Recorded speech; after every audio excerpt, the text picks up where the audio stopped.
And what's kind of crazy about stuff like Bing or ChatGPT now is that it's cool to have something that can make a Google sheet for you, right? But you don't actually want a Google sheet. You just want the answer to your damn question. Butterscotch. Hey everybody, welcome to episode 404 of Coffee with Butterscotch, the game dev comedy podcast of Butterscotch Shenanigans. I'm Seth and I'm the games programmer. I'm Adam and I'm the webs programmer. I'm Sam and I'm the artiste. And this is a show where we talk about life, business, and working in the games industry. Today's February 20th, 20 Jubilee. Before we get started, we have a warning. There's going to be swears, curses, and profanes peppered throughout this show. So get ready for that. And also, we'd like to thank our supporters over at moneygrab.bscotch.net. Thank you very much for your recurring donations to keep the podcast going. All right, you guys. It's weird that peppered means like to use when you use the word peppered, you mean like kind of distributed, just randomly? Kind of sprinkled.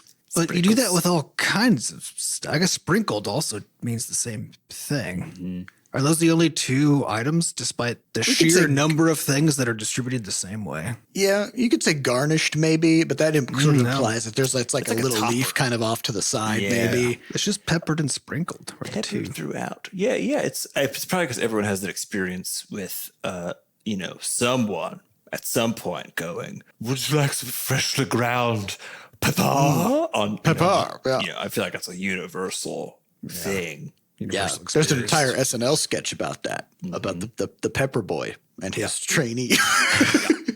It's, maybe we could say, because I think in this case, peppered maybe is the wrong word. Maybe it's more that sort of this episode has been marinated in swear words, or maybe it's sauced, Sauteed. It's served on a bed of deep fried profanity. Just some kind. I don't know. You guys ever go to a restaurant where they like give you a giant fucking plate, just huge, way too big for the food, and there's like a little crumb of food in the middle, and then they just yeet a bunch of sauce all over the plate to make it look like there's a lot of cool shit going on. You ever see that? That's how you know it's fancy. I feel like you pay a lot. You pay extra for that, for the privilege of having somebody give you no food but throw sauce in a cool pattern. Yeah.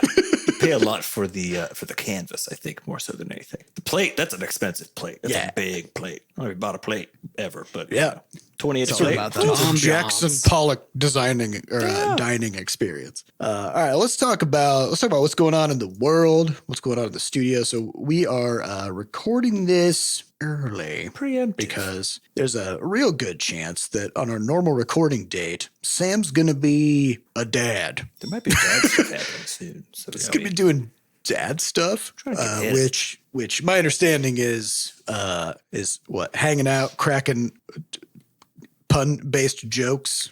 It's quite similar to this podcast, but just with a lower educational sort of requirement for understanding what's happening, I think. And more bodily fluids that have to be dealt with. Yeah. Just pepper solids also. It's true. Around the time that we normally would record this podcast, Sam might be actually covered in shit. The likelihood's going up. It's going up by the minute. That was one of those. That's one of those things we got when we got a dog for the first time, and you go from not really thinking about or interacting with shit pretty much at all to suddenly it's on your mind life a lot. And I'm sure babies are even, a next level above that even. So anyways, we're pre-recording this thing and we're going to pre-record 2 episodes actually. So we don't have a lot of big news since our last recording, except for just a few things. And then otherwise we'll just get into some questions. So first of all, in the last episode, we talked about Bing, about Microsoft's big Bing bet. That's good. Yep. And Bing basically just kept getting confused and becoming belligerent toward users, and in some cases threatening them, in other cases professing love for them, in some cases saying false information and then refusing to accept corrections and becoming super weirdly defensive.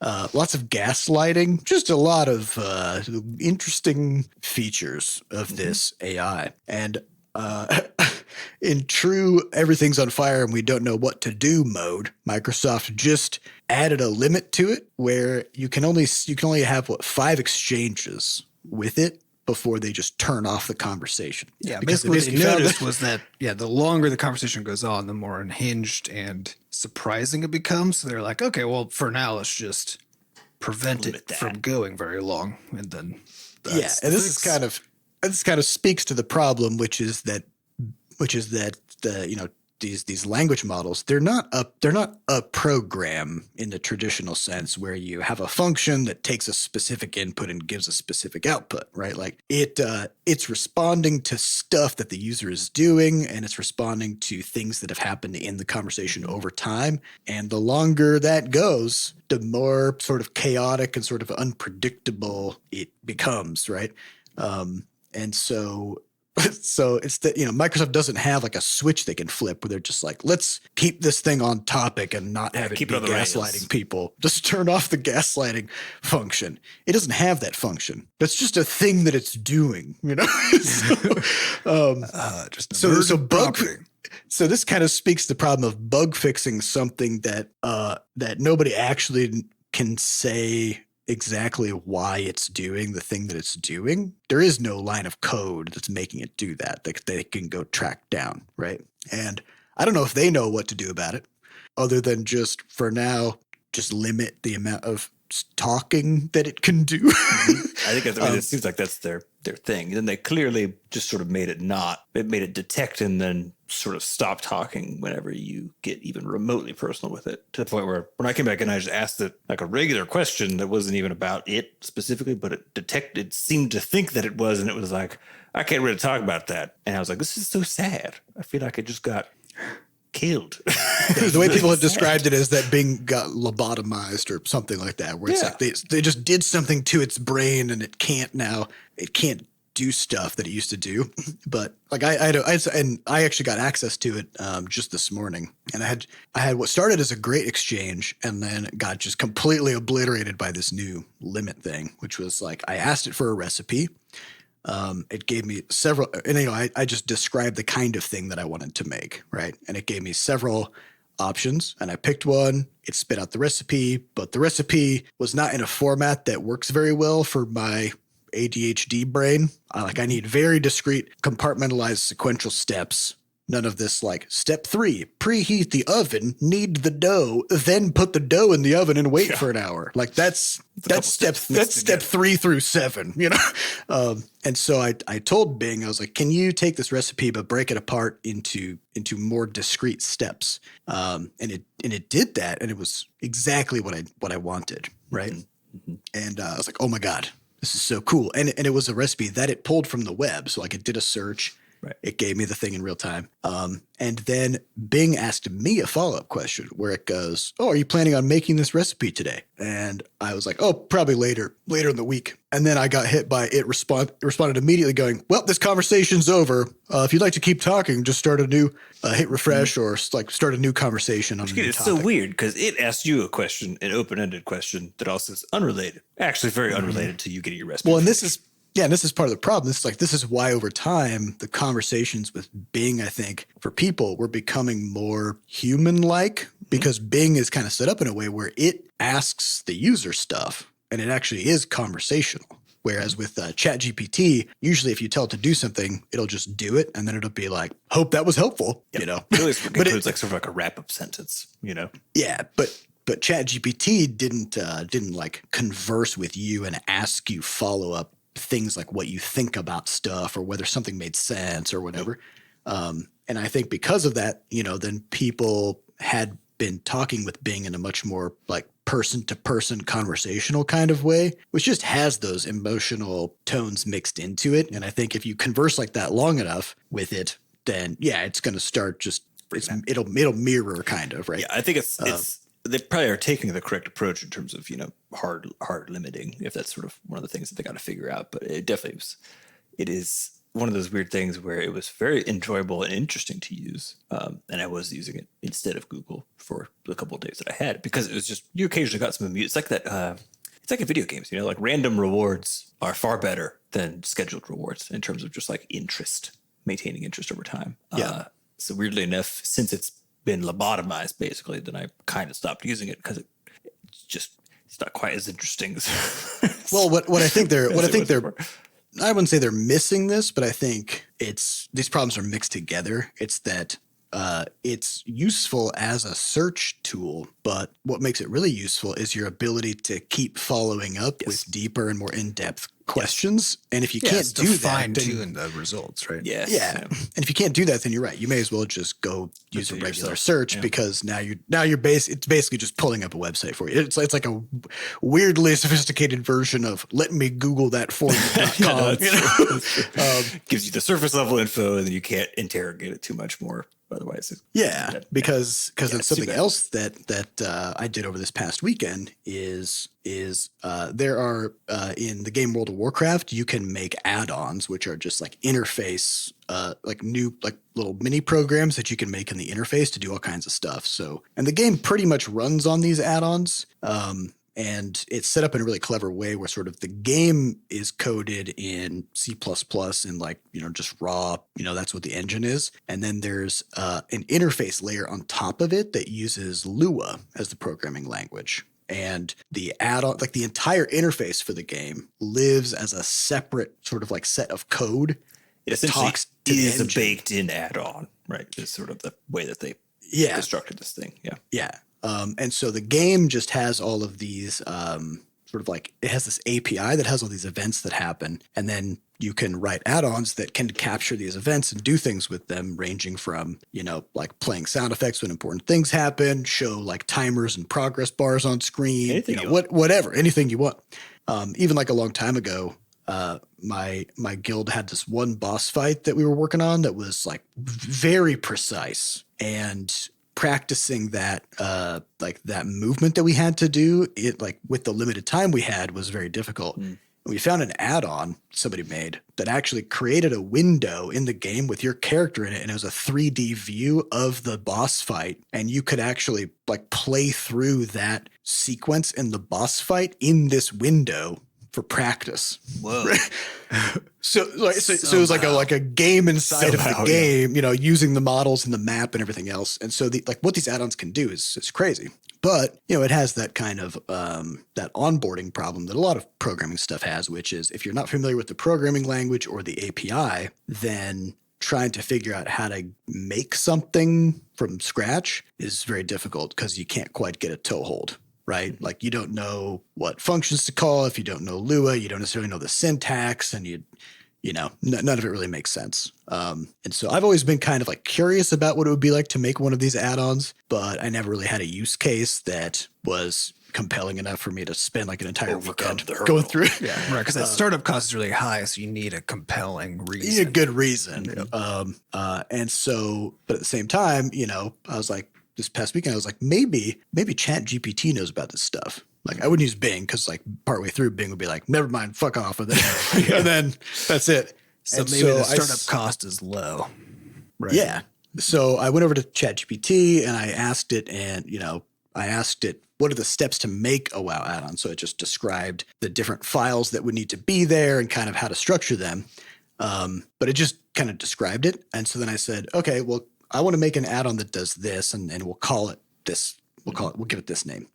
Can you make some sample files for these things that you described so that I can see what they might look like? And yeah, it programmed it out, and then I started giving it feedback where I was like, okay, let's make a mini map button that I can click. And when I click that button, I want a debug message that kind of comes out into my party chat. And it just spit out the code, and I just pasted it into the. Pasted it into the folder. This is like, it's the case that this is talking about like a very specific use case and in a language that is like Lua's a bit more friendly, just like I think in terms of readability in general. But but this is essentially what the long form dream is supposed to be for all this stuff, right? Which is that where I don't know the programming language, I don't know the API, but what I can do is I can just describe, And then you can I want do an all of the add-on that weird, does like, this, integration stuff of like, I'll put these in 5 different files and like, all this other kind of stuff. But you Yeah. can just sit there and sort of like compose from dictation, which is so weird. Well, and of It's course, so weird. but it was also, there was an interesting next thing where I was like, okay, now I want this to do some more sophisticated stuff. And so I asked it to update the code to like, when I click the button, spawn a dismissible window that just like has some words in it. That way I can see what it looks like to spawn a window on screen, and it updated the code, but then it didn't work anymore. Like I couldn't, if I clicked on the button, nothing would happen. Right. Mm-hmm. And so now then I start going back through and looking and doing some comparisons to see like, can I simplify this? Basically, I'm kind of like debugging by then like describing different changes to see if I can have it generate something that does work. And then I can use that as a reference. But it's kind of cool, the idea that like without actually, doing tons of Googling and searching through like API documentation and a bunch of like information about Lua, I can get an example that I already know what it's supposed to be doing because I described it. Right. And so I don't have to sort of reverse engineer the intent of the code. I already know that. And so I can look at what the code just says, and then I can piece together how that relates to what I asked for. Right. And so it's this kind of cool way of learning some of the basics of an API or a programming language. Is I don't have to use anybody else's code that's doing something that I don't care about, unrelated, and that's way more complicated. I can generate simple code doing something that I already know about, and I can do that in a bunch of different ways. Yeah, actually, I had a similar thing with this where I was putting together some of our kind of like monthly finance stuff over the last weekend, and there's a website where you can type in kind of basically just describe what kind of a Google Sheets form you need. So Google Sheets is the Excel equivalent, right? So there's all these things where, those programs, Excel and Sheets are both, these are ridiculously powerful programs that can do all sorts of things. But it's similarly, once you get a little bit deeper into it, if you're like, I just want to know how many purchases from Starbucks, if we have the millennial edition of this, how much avocado toast budget do I need to cut down this month? Yeah, and it's like you can see some of those things through if you have a good budgeting software and stuff like that. But looking through the raw data yourself is interesting, oftentimes too. But being able to actually roll those up is not super straightforward. And so you could just describe in these things what kind of a program you essentially need, what kind of a function you need, even including the names of your own sheets in there, which is again, to Seth's point, the specificity of it is what makes it so much easier than to grab onto and go further, even when stuff is wrong. Because you can say, okay, I see how these things are put together because it's not foo and bar, as we've always complained about with regard to foo and bar. It doesn't exist anymore. It's very specifically like this sheet that I have that I made and this other sheet that I have and I made and this output that I'm trying to get named as I said, right? And so it's much easier to kind of parse what's happening. And it did work. But what's kind of interesting about all this stuff, and I've been thinking about this kind of over the weekend as we've been talking through all these different use cases and stuff, how so many of the tools that we now have, Google Sheets, Airtable, Favreau, Kanban boards, whatever, these are all just data visualizers. Yes. Right. Like they store data in different formats, and then we look at that data in different formats. And the reason we have all these tools is because of how standardized everything is. Right. So like if you're working on your budget, then you need something that can handle you putting like cells, like, rows and columns of budget data. And the only reason you put all that stuff in there is so you can interrogate it, right? Yes. Is so you can say what's my expected savings next month? Yeah, you're saying the value isn't in the rows and cells of the budget. It's in what you're able to do with that once it's there. But it's being able to just ask questions. Yeah. Yes. So, and the same thing goes with like if you want to, write a report about something. Right. Oftentimes what will happen is you'll have a collection of notes or information that you've kind of collected about that subject, and then you put it together and you write it out. Right. But the value of that report is not in the typing of it. It's not in the manual work of going into a word processor. It's having the report, like taking the compiled notes and then having the information afterwards. So again, it's all about like aggregation and interrogation of information and conveying it in a way that fits your use case. Mm-hmm. And what's kind of crazy about stuff like Bing or ChatGPT now is that it's cool to have something that can make a Google sheet for you, right? But you don't actually want a Google sheet. You just want the answer to your damn question.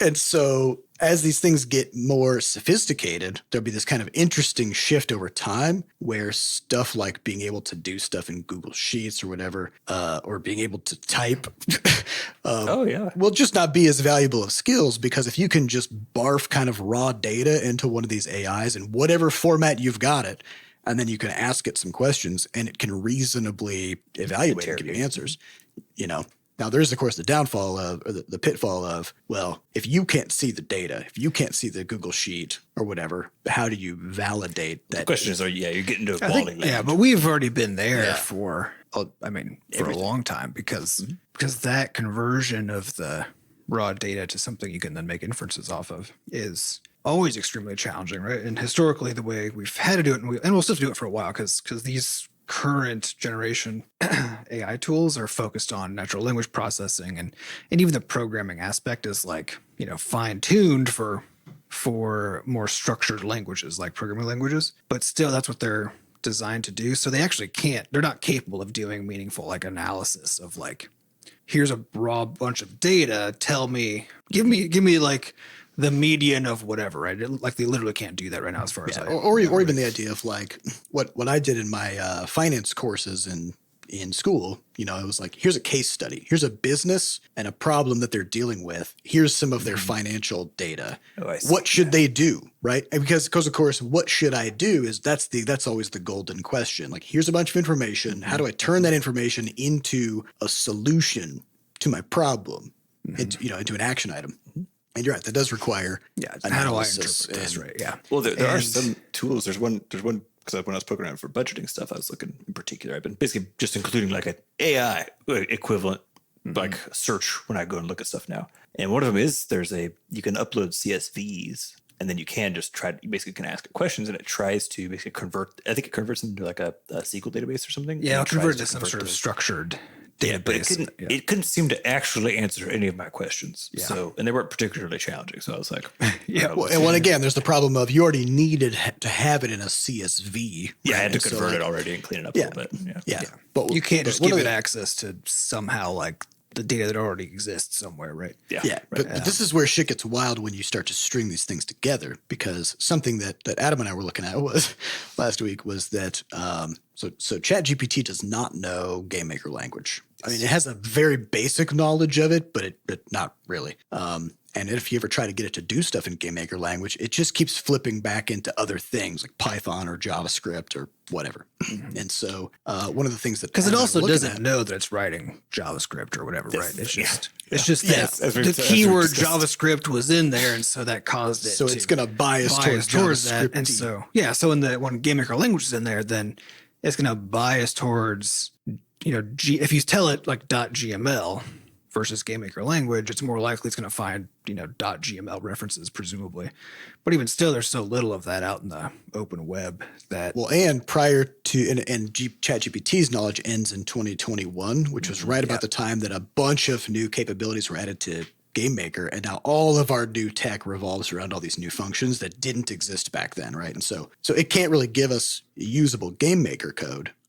But one thing you can do is OpenAI has this playground backend where you can go in there and you can fine tune models. So you can say like, all right, we're gonna make a GameMaker programmer model. So we start with their base model, and the way you fine tune it though is you give it a prompt and an answer, and the idea is that pairing then starts to teach it that like this kind of an answer is what we would consider to be like a good answer based on this prompt. So what we would have to do for GameMaker programming is we would have to go through hundreds and hundreds and hundreds of functions and blocks of GameMaker code, and then come up with prompts that we would ask in order to get that code back. I bet you could do this with the AI itself, though, at this point. Exactly. So this is because one thing Adam and I found was that the AI, even though it doesn't know GameMaker language, it can read that code real. It can read it. Yeah. So if we give it a GameMaker function with good naming conventions, it knows exactly what's going on. It's free. Then because it's just, because GameMaker language is like a JavaScript like language, right? So it still fits the same kind of statistical models that many other languages do. So as long as you got good naming conventions, then it's going to do a pretty good job of accurately describing what your code does. Yeah, and in general, programming languages are not wildly different from each other. They have conventions, and they have their own little deviations. Like Adam said, GML is very much like JavaScript, but then it deviates in certain ways. There are some pretty big deviants, like brainfuck was that's about as far as away. There's a programming language called brainfuck. Yeah, there's a programming language called brainfuck. I think it's only, what is it? It consists of like only brackets or something. Wait, hold on. Let me look. It is hilarious.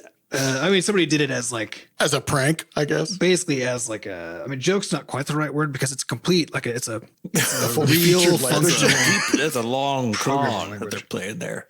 It has 8 commands. And it's only greater than, less than sign, plus, minus, dot, comma, and then left and right square brackets. All right, so no discernible letters, numbers, nope, even signs really that you use. You know what I mean? There's no money. So you can't. It's not human readable. It's not human readable. It's not human readable. But most programming languages are somewhat human readable. Yes, that's and so this one is what we not. found. It's pretty I recommend checking out their Wikipedia page so you can also see some examples and stuff. Because the sheer amount of comments that they have to give you so you can understand what's happening. They basically just have to fully code the whole thing twice. It's just all comments basically. Oh my God. But yeah, so what we found though was that because so many programming languages, except for brainfuck, are pretty much readable and intended to be readable by humans, then you can drop even something that's a couple hundred lines of code into ChatGPT and say, hey, can you explain what this is doing? And it reliably can take that code and turn it into English, right? Yeah. And if you're using GitHub Copilot, you can do this. There's a extension for VS Code called Copilot Labs or something that you can open up a panel you can do, and you can basically select some of your code and then do all kinds of stuff. You can have it explain to you in English what that code is. You can have it translate that code to a different language. So if it's in JavaScript, you can convert it to Python so that you can if you're trying to learn Python and you already know JavaScript, you can use that. Or if you're trying to recreate a feature and you want a head start, that kind of stuff. But it also has things like you can select stuff and have it just add more comments for you, right? Yeah. Or just be just improve the readability. Better explained. Yeah, and it just kind of updates your variable names and stuff to make it a little more clear what's happening. That's wild. Yeah. They're very good at understanding code. They're not quite as good at generating complete code. But what we know Adam and I were talking about was, and we haven't done this yet, but it's something we're kind of entertaining the idea of, was basically we'll go through and just grab a bunch of chunks of code from our GameMaker projects, and then we can use the API for their backend to basically en masse feed these blocks of code to it, along with the prompt that says something Describe like this in English. Yeah. But the prompt would specifically say, generate a prompt for an AI that would result in this code, right? And so then it will it'll describe what the code is doing, but it will frame it as the way that you would ask an AI. So it can generate its own prompts then. So you could use that as a baseline to generate the library en masse. But then the other thing that we were looking at, honestly, this is probably pretty fucking smart. We should probably do this. It's a pretty fun idea. But then the other thing we were looking at, just good fun, was the problem of wanting to use something like GitHub Copilot with GameMaker. And again, because GameMaker language is more obscure, then GitHub Copilot doesn't have anything for it. And GitHub Copilot also uses OpenAI. It uses the Codex, because there's the natural language focused model, and there's the model called Codex, which is all for code stuff, right? But it's literally if you're in that OpenAI playground, and there's a little drop down, you can select which model to use, and one of them is the Codex model. If you do that, you're using the same model that GitHub Copilot's using. They're literally the same thing. Yeah. And so we're like, well, what would it take for us to be able to use GitHub Copilot or something like that, with GameMaker? And the issue is that if you want to use Copilot, you got to use VS Code or some other kind of editor. And that doesn't really work with GameMaker because GameMaker projects are much more complex. But we were like, okay, well, let's kind of think through the problems. And one of the problems is just that if there's no way for VS Code to know about all the GameMaker functions, there's, what's it called? It's called like a language server or something. Yeah, you need a language server that it's basically a program that just analyzes code, then provides certain kinds of features that can be grabbed on request or can be updated automatically. So you can have like a hover provider, which is this thing that just says if you're hovering over something, over like a word or something in the editor, it'll then like VS Code or whatever you're using as an editor will just ping your language server and ask, hey, do you have any text basically? Text, yeah, for this thing that and it's basically like just sends the position within the document, right? It's like I'm at line this, column this. Do you have any hover text for me, right? Or autocomplete or debug info or like error info or whatever. Yeah. So the problem though is the problem that all these things have, like Sam, you're talking about I've got a bunch of budget data, but now I need to get it into CSV and then I can finally do it right. So this is kind of the same problem where if there's thousands of GameMaker functions in their online documentation, how do you get them in and there? we would need to get all that info and then convert that all into a standard format that we could then hook up to a language server, right? And of course, all their pages for documentation for functions have different kinds of content in them, and they're not all formatted exactly the same. So you can't just write a parser that just expects things to always be exactly the same.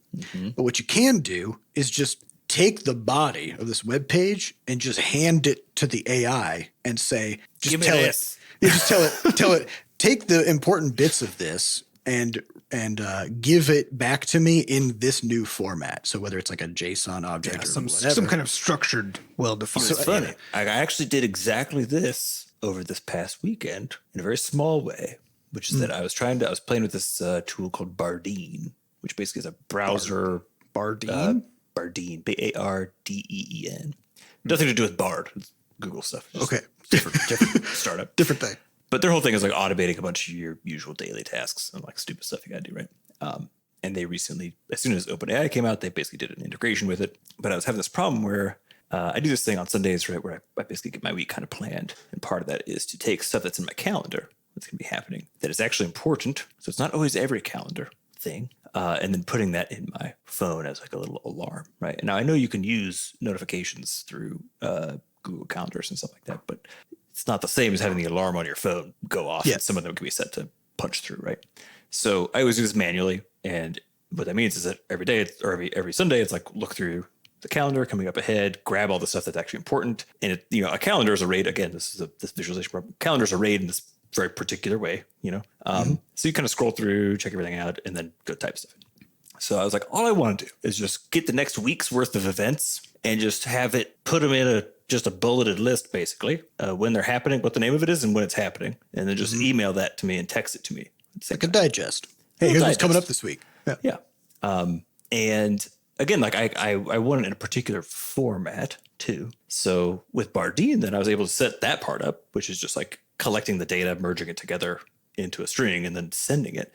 But I couldn't, it has all these sorts of limits because it's a form that you're filling out basically. So you can't put in like a line break. I couldn't do this. So I was getting this just pile of like all of the stuff smashed together. And then I thought, wait, they put an OpenAI integration in. And so then I sent it exactly what you're talking about. Send it to OpenAI with a prompt that says, hey, Clean this up. and put it into as if it was like an agenda for someone and make sure the times are in Eastern Standard Time, or like EST format, because it comes in 24-hour format, right? Oh, okay. Yeah. And it fucking did it. And I was like, because I didn't have to do all this like really nitpicky formatting shit, right? Yeah. At all, which is like, you don't realize how much, what percent of the stuff that you're doing, if you're programming or doing any of this data conversion, is just like really formatting, at the end of the day, just like get this to look moving like that. data from one place to another and then Oh my God. finding it, cleaning it up. I mean, I've spent so much of my career basically, first in science and then making websites for games and stuff and doing like data analysis, just doing exactly. I mean, it's the reason I'd spent a lot of time investing in regex, right? And it's like, I'm like one of those rare people who loves writing regular expressions for those who even know what that is.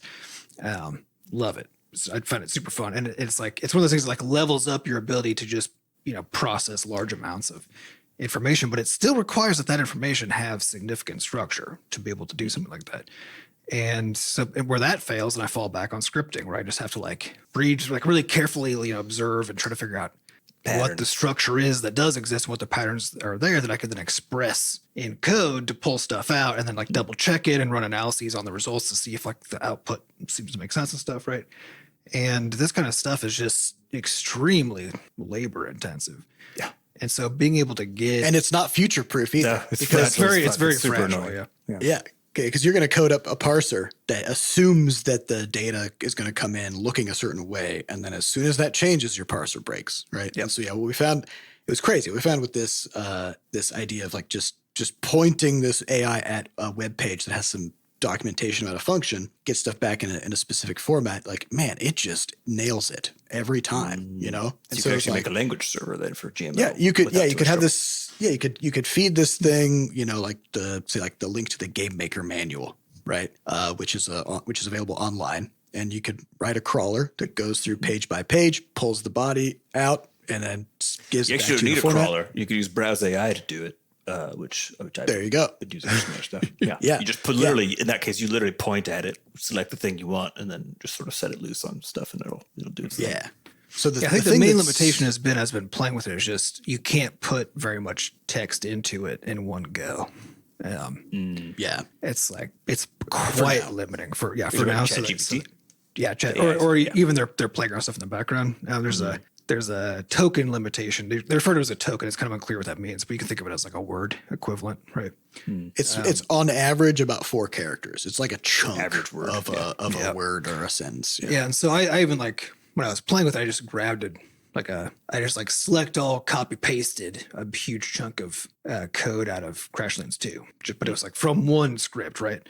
And it was like significant, sure, but it was like a couple hundred lines or something, but still not an enormous amount. And then it was just like I was like 5 times beyond the limit of what I could actually feed into one go, So that kind of I think the core limitation right now for this kind of for data processing is that none of the models, at least I'm aware of, like, and OpenAI is the only one with like this quality of models right now. And none of them are actually designed for like large scale data processing. So you still have to have an intro. Yeah. So you still have to have there still has to be some kind of initial parsing that you have to figure out. Apart. Yeah. Where you have to figure out a way where you can reliably. So if you're talking like the Game Maker docs, right? It's, I don't know, probably 1,000 web pages of documentation collectively, right? There's a ton of pages out there. Getting a hold of all of them, there's all kinds of ways you could do. It's not that big of a deal. But now you just have it as like HTML, right? And so now how do you get, if every single page is too big to go in by itself, right? Yeah. Then you have to write a parser that'll like break each page apart reliably into complete enough sort of subsections that you can still feed it in a useful output out. So I think we're still at this intermediate stage where like you can see that if you would still save a shit ton of time, Oh yeah, if you're trying to put together a language server or something like this. Yeah. Yeah. And actually just the idea of even putting together a language server so that we could, use a different IDE for Game Maker, right? Completely out of the question in the past. Yep. And now it's something that we can actually talk about and be like, I was playing with it over the weekend, actually.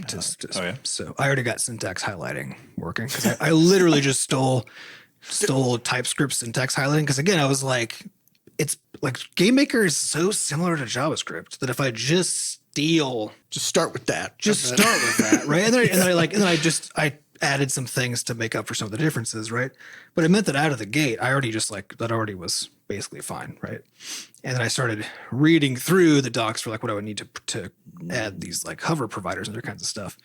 And it's actually just not that big of a deal. And the big deal part is just getting the data. So that's the part I haven't tackled yet. But I got excited about it because we were talking about like, actually, this might be just more approachable. I think this is kind of the fun thing is like I've spent so much time dealing with like converting data from one format to another. And I hadn't thought about like when I was looking at all this OpenAI and ChatGPT stuff, it's all being presented as actually largely as like a generative system, which I think actually is the least valuable, at least for the current iteration of things. Like that's actually not the value proposition that they provide. what they actually provide is summarization of existing data and convert, which actually what they really provide is conversion, right?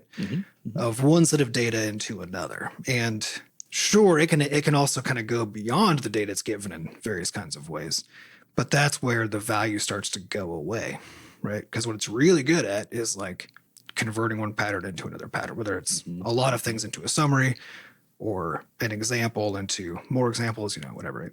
Or English into code, a badly written letter into a well-written letter. Yeah. So a lot of the kind of stuff, a lot of the kind of stuff that I find myself doing, like on the daily even, is just like little things where it's like, oh, I have a long list of things I pulled like out of a database response or something, and I just need to convert it into like an array that I can just plop into JavaScript code or something, right?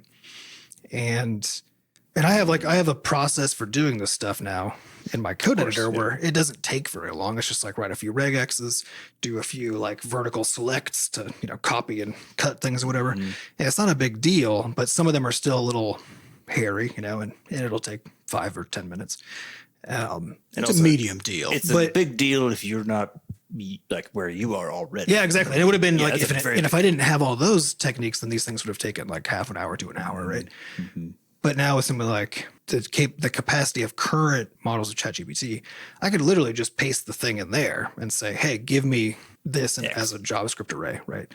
And it would probably just do it like right out of the gate. Because these are actually simple pattern problems. It's just because of scale, they become labor intensive unless you have tricks at your disposal to basically use tools that are really good at patterns, which is what regex is, right? But regex, you have to specify exactly correctly what the pattern is. And if you can feed it something else that can just do it, then. I also used a regex AI. So it's the Google Sheets one to get the thing. And then part of it is, having some regex there. The thing I needed actually trying to be a little bit different. So I found there's a regex AI tool thing. You just type in English what you're trying to get, and then it gives you. I saw one earlier that gave a lot of definitely wrong outputs, but maybe there's some better versions now. It might be the same one. Who knows? It might have been my thing was simple enough or something, but they work great. Because I know of it. I know of it. I can do it, but it's I touch it once every year, basically, at this point. And it takes 30 minutes to be like, give me all of the particular notes out of this section, right? As opposed to just being like, just give me just give it. I can see it. Yeah. So I mean, what's cool about all this stuff is that we've talked in the past about the idea of waste via the DevOps lens of motion being a really big one. Motion is this idea of like, you've got something over here and somebody else needs it, right? And whether that's like, you're not sure what to do, so you've got to email somebody on the team and ask them what you should be doing next, right? Like you got to send that message, they've got to figure it out, and they've got to send you stuff back, right? Well, a big kind of motion that we always have to deal with is this problem of taking data or information from one place and turning it into a format that can be used somewhere else or for some other purpose, or that can be interrogated in certain ways, right? And it just seems like, even at this early stage for these AI tools, their capacity to convert things is honestly crazy. And it's really going to speed up a lot of things for a lot of people. And it's going to also open up new opportunities, like what we're talking about. The idea that we can actually even think about writing our own language server for VS Code would have been an incredibly labor-intensive and error-prone process. No longer is necessarily. Yeah, potentially. Yeah. And so I think that also just kind of speaks to how fast these things will accelerate, right? Because, of course, like the people making these tools also use the tools, right? So if the people who are working on developing the next generation of these AIs and stuff, they have the same kinds of problems that we have when it comes to software engineering and stuff, right? And they can use their own tools to improve their tools. So things are going to be moving real fast, I think. Great. Yeah. I think whenever we get to the point where we start having the ability to dump larger amounts of data into these systems, I think that's when it's going to really take off. Because the fact that, because like I found myself just all the time being like, oh, I need this like JSON file as YAML for some reason, which are just two different formats of the exact same kind of data, right? but just different ways of writing it. And every time I do, I'm like, oh, fuck. And so I either have to like Google an online like converter. Yeah. And then like in there, I'm like now trying to find like, cause it's like various websites that suck, you know? And so trying to find one that actually does it, or it's like using a command line tool to try to convert it really fast or something, right? But if I just always have, and if I could just always have basically like an OpenAI window open, Yeah, you just paste something in. that can just be like convert this, right? But the problem is like a lot of those files I need to convert are too big, so I can't. Yeah, I can't just can't dump quite them do in it just yet. Yep. Yeah, I did have one kind of hilarious experience where Sam sent me something in text, but when he sent it through Discord, the formatting was all weird. Like it kind of like broke bullet points. I think it's your recipe. I think it's your recipe. Yeah. Yeah. And so then I was like, what if? I wonder how smart this thing is. So I pasted this broken, messed up recipe into ChatGPT, and all I said was, fix this. And I didn't say what was wrong with it. I didn't say that I had a problem with the formatting. And it somehow figured out that what I meant was, I can't read this shit, right? So it preserved all of the text exactly as it was, but it just reformatted it so that it was human readable, right? Mm-hmm. So the idea that I can be so dumb to just throw text in there and go, fix this. It's wrong and bad, right? No, I mean, that's literally that's been the whole dream in like the sci-fi sense with, you know what I mean? Like that's been the thing for so long. It was like, what if you get to a point where you could just ask a computer for something or feed it your half-formed garbage and it can somehow turn it into something usable. And it's like, you're just there. It's so weird. Yeah, and this is like in Star Trek or, you know, in these futuristic things, they'll go to some device and they'll be like, I want like a steak dinner, and it'll just be like, and it'll just kind of like manifest it. Which I feel like this is that for code and for just like digital, you know, data, text, right? So you'd be like, I want this, and it, you know, and it's still dumb and it's still early. So sometimes it gives you, instead of a steak, it'll give you like just, you know, a fully formed cow or something. Right? Mm-hmm. But this is the trajectory, which is very cool. All right. Well, I think we got to wrap this episode here. And then for the next episode, we'll be talking a little bit about Crash Institute, and then we'll just be getting into questions. So thank you all for listening. I would like to thank our producers, Fat Bard and Sampa Acosta, for putting the podcast together. And thanks to our community moderators who keep our Discord running. To get more involved in the community, you can just go to podcast.bscotch.net, where we have links to the Discord, a way for you to donate, and links to the archives. Thank you all for listening, and we'll see you next week. Goodbye.